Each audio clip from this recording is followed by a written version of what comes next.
Okay, well, after taking a vote, we're gonna focus on iRT this morning.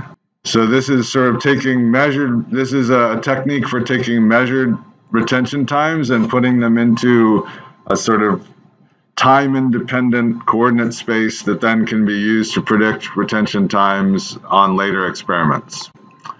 So the idea of retention time alignment has been around for a long time. And it's been in use in non-targeted tools like MaxQuant, Mascot Distiller, and much older tools. And it's done in Skyline as well. This is a window in Skyline that sort of gives you the ability to assess your retention time alignment from DDA data by IDs. So this is taking the times that spectra were identified in various runs, and then they get identified as a peptide, and then we can match those in all the runs and do a linear regression. You can see it's not perfectly linear. You can already see that, if we were to change this from this diagonal line to just the residuals, you can see that there's some curvature here. So it's not perfectly linear, but a line is a pretty good approximation. You can see that in terms of these are all linear alignments from one run to another. So this is a set of DDA runs, and they share over 1,000 points most runs. And then when we do linear regression on them, we get an R value of 0.99 and above. And then you can see that the slopes are generally pretty close to 1, although wow, they're not perfectly close to 1 here. And then you can see that there's an intercept of 5. So that would be a 5-minute difference between these runs.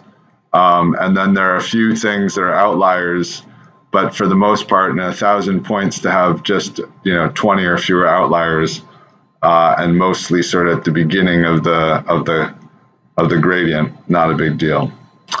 So here is, I guess this is the way the Skyline plot of retention time of this run that was aligned using, these are DDA runs. They were aligned using this,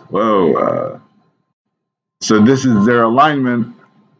When I first looked at them, they showed up like this, and I was really confused because I don't really expect run-to-run changes in retention time to look like this. I tend to expect to see some sort of continuous thing going along, where these bars, hopefully you looked at this some yesterday in Skyline when you're looking at data. These are the retention time. This is the retention time plot in Skyline. And I would expect these bars to be fairly close together. So that's when I implemented order by acquired time, because this was the logical ordering that the runs just came in on. You can see that they're numbered 1 through 13, and that's just the order that Skyline put them in. And then, so if I order them by acquired time, then I can see, okay, there is some sort of pattern to the retention time. Maybe there was some time where the column was still being conditioned, and the retention times get later, and then they level off a bit, and then they get quite a bit earlier and level off again. But so there's some retention time instability. I would prefer to see retention times just going kind of straight across at 33 minutes the whole time. But at least this sort of meets my expectations of retention time. When I do alignment, it looks like this. So this is aligning all the times to a single run, and you can see that the retention time drift kind of disappears. And so that's what we're looking for, is the ability to see retention time as a fairly consistent thing, even though our instrument is maybe causing it to move around. And the more consistently we can have retention times, the more consistently we can pick our peaks, the more consistently we can decide when to schedule the instrument to measure our peaks, and then when we're doing extraction in DIA data, the more consistently we can extract right around that peak. So I worked with the group at Biognosis on this paper in 2012, led by Claudia Escher, who's still there, and they had this idea of using standards. This is their standard shown in a skyline plot, where all of the peptides in the standard are shown and their intensities, and this is a 90-minute gradient. And so you can see that the retention times vary from about 15 minutes to out to about 65 minutes, which is actually kind of, in later years, I've realized that it would be nice if there was stuff closer to the end of the gradient. So this LFL is the last eluting peptide. It would be nice if it would actually were a little bit later, because you do see peptides out there. But those are the peptides you can, and you can see they meet the criteria for what you would want out of a set of iRT standard peptides. So you want like these what we call landmark peptides, and you're basically gonna calibrate all of the rest of your peptides to where they fall relative to these peptides, and so you want them to be spread across the gradient. You want them to be, when either you inject them or they're endogenous peptides, you want them to be highly detectable, and you want at least, I would say 10 to 20, but certainly we've been running up against people using 6 and sort of lower number of peptides, which we hadn't expected. So I convinced them to do this experiment. In later years, we've decided that it's really much better if you use retention time libraries that were measured on as close to the chromatography as you're actually going to use. But when they explained to me the principle of iRT, I said, well, it should work if you have a 45-minute gradient to a 90-minute gradient, right? So here you can see with a 45-minute gradient, we go out there, the LFL peptide didn't come out so strong here, but you can see all the peptides are sort of squashed in this 45-minute gradient, and you can sort of roughly see that if I were to double all of the times, I would end up with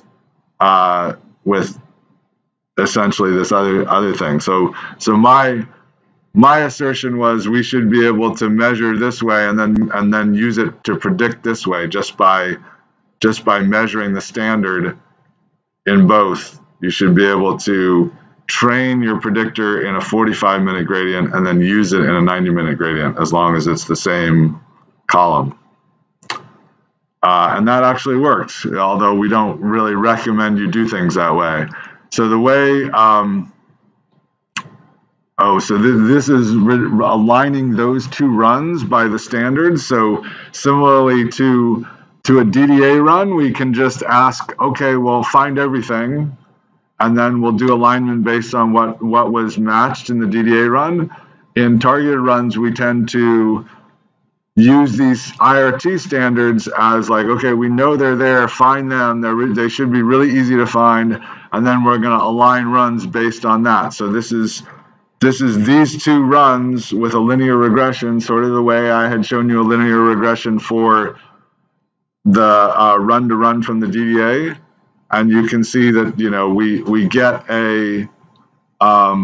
we get a slope that's not very close to 1. So you can see up in the corner here, it's kind of small, maybe hard to read, but it says 0.38331, and then it's got an R squared of 0.99. So a very good correlation. And you can see that this again is, you can see by the axes that run A is the 45-minute gradient, and this is the 90-minute gradient. So that alignment looks really quite good. So these are what I would list as the criteria for a good iRT standard mix. or picking your own IRT standards out of picking your own. You can use endogenous peptides as long as you get, we would say, 10 to 20 peptides consistently measurable in the sample. Well, that's one of the big problems with endogenous peptides is getting something that's really solid and it's going to be measurable in every sample very easily. There's a paper on that out of the Van Eyck lab and a collaboration with the Aersol lab on choosing endogenous peptides, and then you want your peptides also to span the gradient range of interest. And I would say that the biognosis mix is a little short. You would rather have it span more broadly. But so the biognosis mix is certainly used a lot. There's one from Thermo Pierce, Sigma Aldrich. You could, if you actually have heavy reference peptides injected into your sample, you can just use those as your iRT peptides, and then you can use analyte peptides as well. So here's the way. This is an overview of how it works. Does everybody here understand regression? Anybody not understand regression? Okay, so the simple idea is just that you can do a regression from an independent value to a dependent value, and then you get a linear equation where you can plug in the independent value and get the dependent value.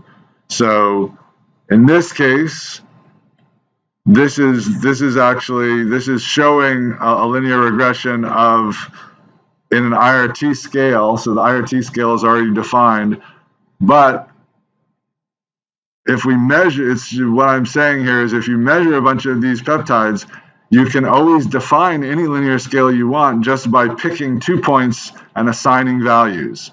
And that's what the biognosis team did back in the original paper. They chose these 2 peptides, and they did not choose their earliest eluting peptide and their latest eluting peptide. They actually chose their second eluting peptide and their last eluting peptide. I think because maybe there's a little bit of instability in the first peptide, and they assigned 0 to that second eluting peptide and 100 to the latest eluting peptide. And I really wish that we'd chosen something that made it really unlikely that we would ever see IRT values of 0, because it's really hard to do coefficients of variance with 0 and stuff. So it would have been nicer if they had chose this to be like 20. And this to be 100, but they chose 0 and 100, and that's now a scale that was published. It's the iRT C18 scale, and we've calibrated every other standard to that scale as well. So this is the most commonly used iRT scale. So it's just simply defined by taking a bunch of measurements. Here you can see measured times and assigning them a score. And then that 2 points, right? So you get a measured time to a score, 2 points define a line, you get a linear equation, and then you can take all your other measurements and map them into that space with that equation, right? And that's this. So take measured time, plug it into this equation, and you get a score. And the Skyline has all this functionality built in. We'll go through it as much as we can when I'm done with this presentation, and you'll be able to see how you would take a set of peptides that you want to define as a standard and come out with a scoring, with a set of scores, relative scores that will allow you to predict retention time in the future. So then once you've got that defined, so that's all, we've mostly just been dealing with the standard, right? So if you use one of those, those standards you can purchase from Biognosis or Pierce or SciX now, and Waters has one, and there's a lot of standards that Skyline just has by default. If you use one of those standards, you can just skip that whole phase that I was just talking about, how to calibrate a standard, because it's already been calibrated for you. And then you would just go to building your iRT library, and we'll see when we start to work with iRT in Skyline, there's a standard. You work with the iRT calculator editor. There's a standard section and then sort of library section. And so this is now is filling in the library section. You can see the little red stars by all the standards. Now there's a lot of other peptides in with them, and those then would show up before they're calibrated in Skyline like this. We have measured times, and then these are the calibrated standards, but we don't have any, we haven't given the other peptide scores, and that's what we'll do in the tutorial once we're in a second. So what we'd like to do is take all these points and put them on this line based on their measured time relative to the standards. So we do that by this. We take a regression of the standards by the measured time, which gives us an equation, right? So regression, the independent variable, I've just taken the last graph I showed you, which is a normal Skyline graph, flipped it around so that now the independent variable is measured time and the dependent variable is score, which gives me a linear equation based on the standards. And now I can just take every one of these measured times, plug it into this equation, and get the score. And that's how I do this. I put everything on this line just by that's the training process. So now I'm done. I have a library that can, I have an iRT library that contains all my peptides, and I can go do measurements of them. And so here, the first thing I would do, if I'm on a new system and I want to schedule that system, I want to have predictions of the retention times, I just have to measure the standard. So here, this is just showing I've done a run where I didn't measure any of my other peptides. I only measured the standard. That gives me an equation which I can then use to predict all the times of the other ones. And we'll just skip that one. Okay, so that's the principle. Let's go try it. So everybody is going to need to go to, do people have, if you have this drive still mapped, do people have the drive mapped? Then what you want to do is grab this iRT folder and drag it into your documents folder. That's what we're going to work with today. Did that work for people? I'm a little bit worried that might have had a file that's too big. So the other thing you can do is go to your tutorial files folder and download it as a zip file.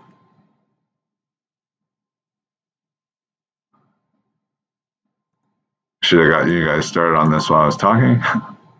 Okay, good. All right, so if we all have the files, then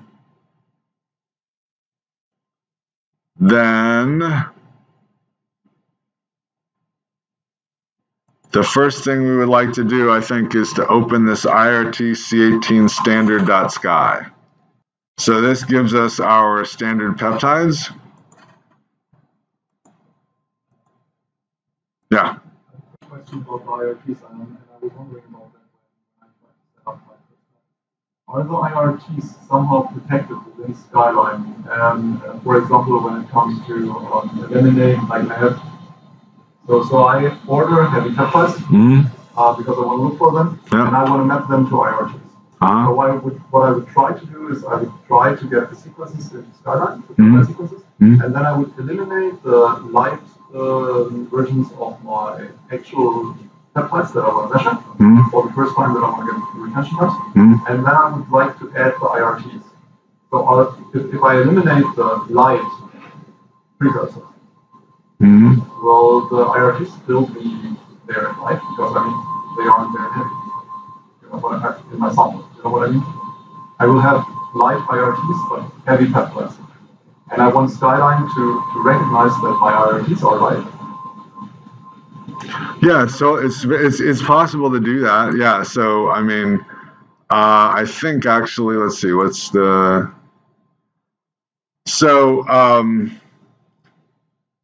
So there's sort of there's two states, and anything that is selectable can have. It can either be like paying attention to the settings, or it cannot pay attention to the settings. And you can find that by did you use these drop down pick lists at all? Yeah. So if you use them, then you can drop them down, or if you've seen them before, you can drop them down, and you can look at this little wand, and it will say, is it auto selecting filtered precursors?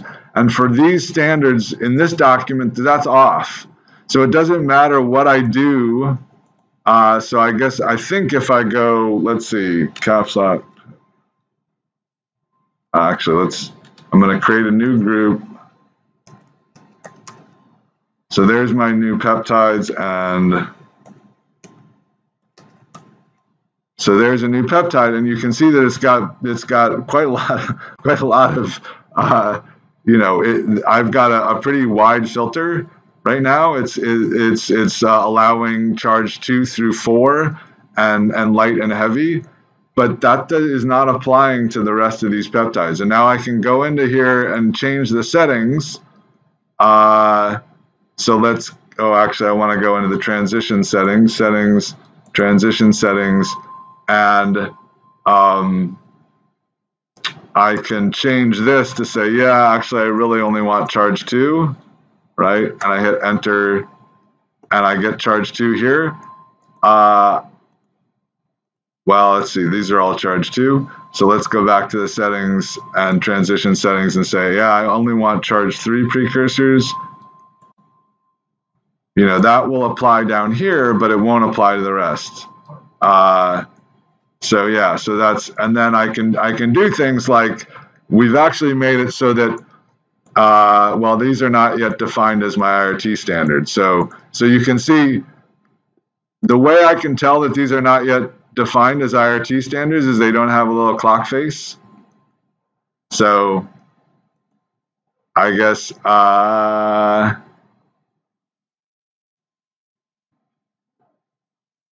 yeah, so okay. So anyway, so yes, these once these are defined as iRT standards, they become special peptides in your document. Any peptide in your document, once you start editing it, like you can see also that oh yeah, this is an MS1 filtering document. That's weird. If I look at the transition settings, the ion type is P for precursor, which is, not necessarily what I'd want, but, but so the settings of your other peptides can be very different from these ones. And if you drop the precursor and look at these, you can see that it is also, the filtering is off. And if I were to turn the filtering on, then it would choose precursors like the other one. So the thing is that, yeah, is to just get your peptides into a state where this little wand is off, and then whatever you do in your other peptides will not affect it. Okay, so let's go, and so what we would do, if we just wanted to measure these peptides, we could do file. Let's see, what are the settings? Transition settings. So this is for a Thermo TSQ Vantage. Who wants to call out an instrument that they have? You have a TSQ Vantage? Okay, cool. Well, that's great. So we were well, let's so we're gonna export a method for that, or a transition list for that. So we would go File, Export, Transition List. And it's going to just choose instrument type Thermo because of the TSQ Vantage we have set. But there, obviously, we could export methods for other things too. And then we're going to do a single method, and we're going to do a standard method. It's not going to be scheduled. If I chose scheduled, it then it says no, you don't have a predictor. You can't do any scheduling. We don't know where to put these things. So at this point, I can only do an unscheduled method. I would click OK, and I'm going to put that method in my iRT folder. So we'll call that standards. Oops. And save. So now if I go and look in my iRT folder, I've got this standards.csv. I can open that in Excel. And here you can see the precursor MZ, the product MZ, and it tells you that it's Y8, Y7, and here's the peptide and the protein name. So that could then go be plugged into our TSQ Vantage, and I'm not going to save my changes there. And then we would go collect some data. And so here, before I go let me just quickly show you the data files I have here. I have 4 data files. They actually say 30-minute gradient and 90-minute gradient. I think it's actually 45-minute or 90-minute, but anyway, so we're going to train using these 30-minute gradient files. And so let's go back and do that. So we've got 2 of them. And we can go File, Import Results in our standard file. Actually, before we mess with this standard file, let's save it as a new file. Save as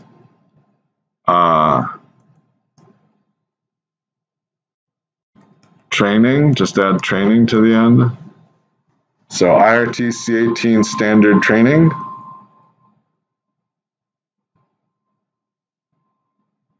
So is everybody got that? Okay, so that's if you were following along, I think I'm back to my old state, but if not, if I'm at all worried, I can just go undo all these operations and then save again. So if you did any of the operations, go ahead and undo them all and save so that your standards training is exactly the document we opened. And then now we're going to into that file we'll import results. And I'm going to import more than one at a time because that ends up being a little faster, but otherwise I'm just doing single injection replicates. So I click OK. And then I'm just going to choose these first 2 by clicking on the first one and then holding down the Shift or Control key and clicking on the second one. And then I click Open. And Skyline says, hey, we noticed that you have some repeated stuff, and I'm going to actually delete I want to keep track of the fact that they're 30 minutes, so I'm going to delete that part from the common suffix, but mostly I'm going to let Skyline get rid of all this extra stuff. So you can see as you edit what part of the common prefix and suffix you can actually change what the replicate names are going to be. So click OK there. And now you can see we have replicate names 1 30-minute, 2 30-minute, and Skyline starts importing. And you can see that there's actually a fair number of chromatograms that don't match my peptides. So these runs actually measure a lot more than just our iRT peptides, but right now we're just using them for the iRT peptides. And this is, this is what we might do ourselves. We generated that method. We might go out and just measure the iRT standards on our system a few times. So this is what we would do if we were going to calibrate.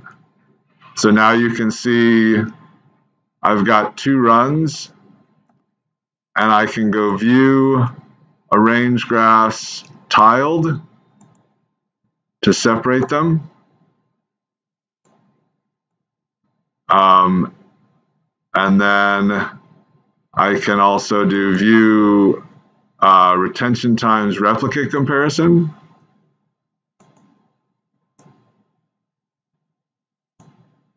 And are people becoming at all comfortable with arranging these windows? Is that so? These are what are called dockable windows, and so that means they can be arranged fairly flexibly, either floating above the skyline window as this one is now, or docked to it. So let's take this retention time replicate comparison. If it came up floating, just grab onto the title bar so that you'll see a blue rectangle floating. And then where it gets docked is just dependent on where you put your cursor. And so Skyline is showing you these docking indicators. And I want to dock this one to the right side. So I just bring the mouse cursor into that right box there and release.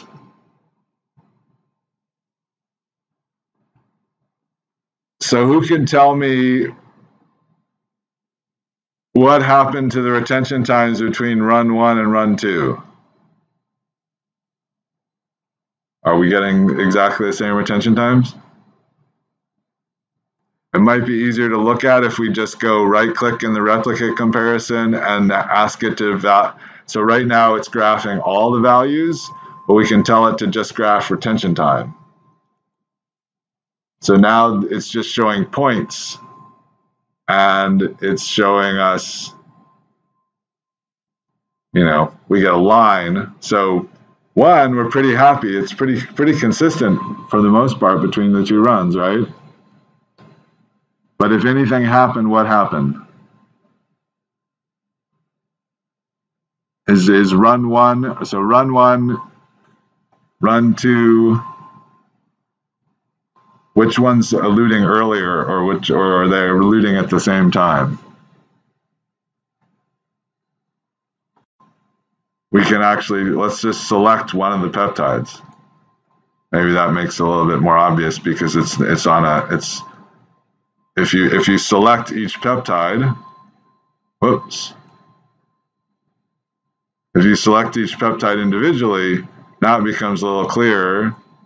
I'm in a mode where you probably are not in that mode. Are you seeing like that?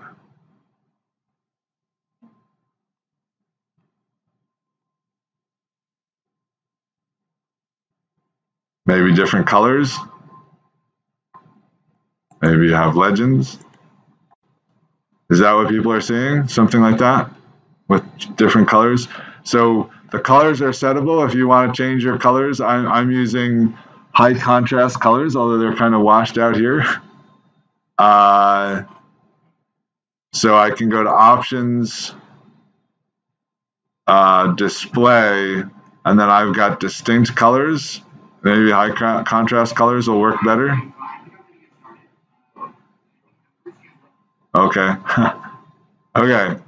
So yeah, that was Mike. So you can change your colors. The default colors, right, are this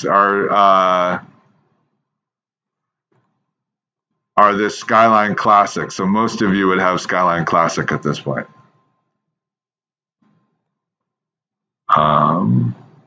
I'm going to go with high contrast. Okay, so what happened between run 1 and run 2? Pretty consistently.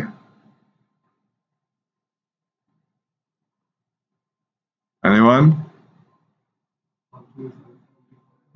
Run 2 is eluding earlier, right? Or run 2 is eluding earlier by about 1/10 of a minute, right? 6 seconds. So that's kind of interesting. Okay, so otherwise they look pretty good. We got all the iRTs that the Skylines picked the right peaks. So now what we want to do is go to settings, peptide settings. And if we were pretending that this is like, okay, this is some new standard that we want to calibrate ourselves, right? We have no idea, this is not the, a known standard, or these are a set of peptides that we think, these are maybe our heavy peptides that we've injected or something. We want to calibrate them. So we're going to go to peptide settings prediction, and then click on this little calculator button and click add. So we're going to add a brand new calculator, and we'll name it iRT C18, which is the, and then I guess we can say diagnosis, which is a little bit backwards from how we define it here. You can also see that if you drop down this list, we've got a set of known standards, but we're going to pretend we're doing our own. And then go ahead and click create. And again, iRT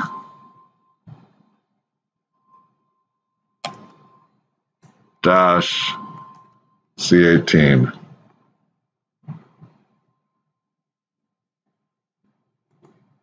And we'll just save it as that. Skyline will put this extension .irtdb on that. So that's our file. It should be, you should have put it in your documents IRT folder. So you can see my full path is C user Bren documents IRT C18. So that creates a new file which is empty. We could come back and Skyline would probably have actually, I don't know, would Skyline allow me to okay this? No, it says no, you can't okay that. But the file exists. Okay, so at this point, we could choose any one of these standards. You can see this is the standard definition for diagnosis C18. I think I can choose to go back to blank. But what we're going to do is we're going to calibrate to our recent measurements. So click calibrate and click use results. And Skyline then will give you retention times, and these retention times, the measured retention times are the median values. So it's taking the medians of your measurements. We used to take means, but we found that means are very sensitive to if you get something wrong, then that will throw off the mean a lot more than when you only have two measurements, the mean and the median are really the same thing. But if you had 5 measurements, the median is a lot less sensitive to outliers. Okay, so that's that. We've told it. Oh, and then what we want to do is we want to do the same thing as diagnosis. It's this second peptide is the one that we want to have be our fixed point. Remember I said choosing fixed point? And then 0 to 100, which is completely arbitrary, right? They could have said, I said I would prefer if they had gone 20 to 100 or something, so that it was less likely that we would end up negative. But what they really chose was this, and we just want to follow that and see how close how close the numbers we end up with are. So does everybody have that? 0 to 100. Use results, and then make sure that you've got the GAG peptide chosen as your fixed point. Click OK, and there they are calibrated. You can see this LGG peptide is negative, just like in the diagnosis standard, and then we have 0. And so let's quickly open up Excel.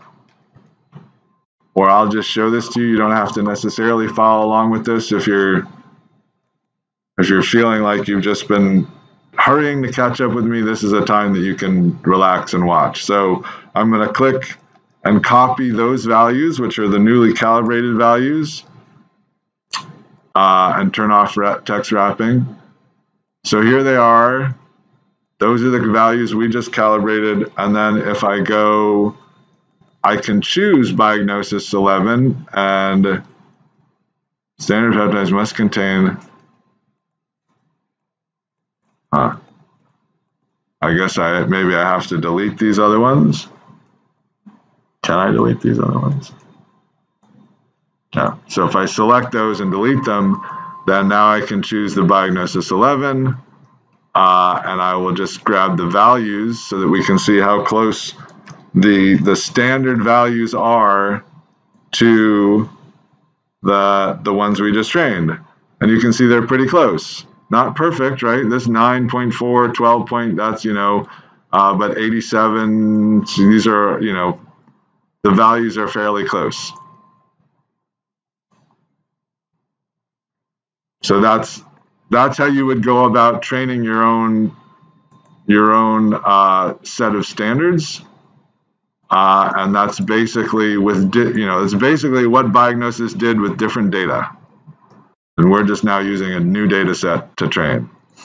Okay, so yeah.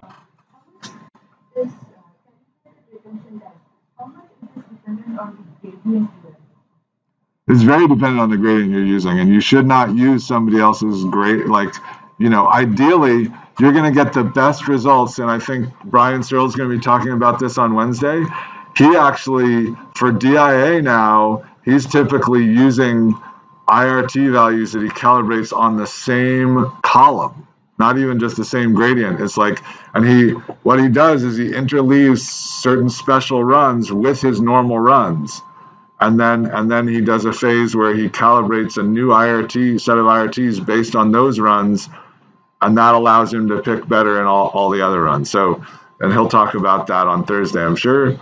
But yeah, the closer you can get to having on-column IRTs that are actually measured on your column or as close to your gradient as possible, the more powerful that's going to be in your analysis. Yeah, that's been brought up a lot, and that will mostly have an impact if there's changes in the gradient, because the changes will end up not being linear. As long as the gradient is fairly stable, then the fact that we're approximating everything with a line is not really a big deal. But yeah, if you have a nonlinear gradient and there's a change, it'll end up being curvilinear change. So yeah, but it still works. It just means that, I've seen gradients where there is quite a lot of curvature, and it means that we have to widen the window in order to catch all the peptides. It just shows up as variance. Okay, so yeah, so we're getting to the end of our time. We only got to training an IRT calculator, but I think I'm gonna. Well, anyway, so let's go a little bit further. We'll okay out of here. So basically, we went through training the calculator, but then in the end, we just switched to the standard Biognosis definition. So I showed you how to train a calculator, and then we threw it out because we have a standard definition. So click OK, and then click OK again. So now we've got this iRT C18 Biognosis, and once we click OK, then you can see that all of these things show up with little clock faces on them, and now they're special peptides. So Skyline will treat these very specially because they have these little clock faces, and that shows us that we've got, and you can see that now all of a sudden we have predicted times showing up. So Skyline has some idea of where things are expected to be based on the line. We can go view retention times regression and then score to run. So try that, retention time regression, score to run. And now you can see, this is the graph I was showing you in the slides earlier. And it's just showing you, here are the scores on the x-axis and the actual measured times on the y-axis and how well they correlate. Right now I can plot the residuals, and that shows you how close to the line everything is, and everything is within half a minute of the line, but you can see that it's not perfectly linear. So these are our newly measured times compared to how these times were calibrated on the system that Diagnosis used originally. So it's not the same gradient, not the same column. You're going to get some variance. So that's it, I think, for now. You can switch back to correlation. Yeah. So that's as far as we got on iRT this morning in our morning Skyjam.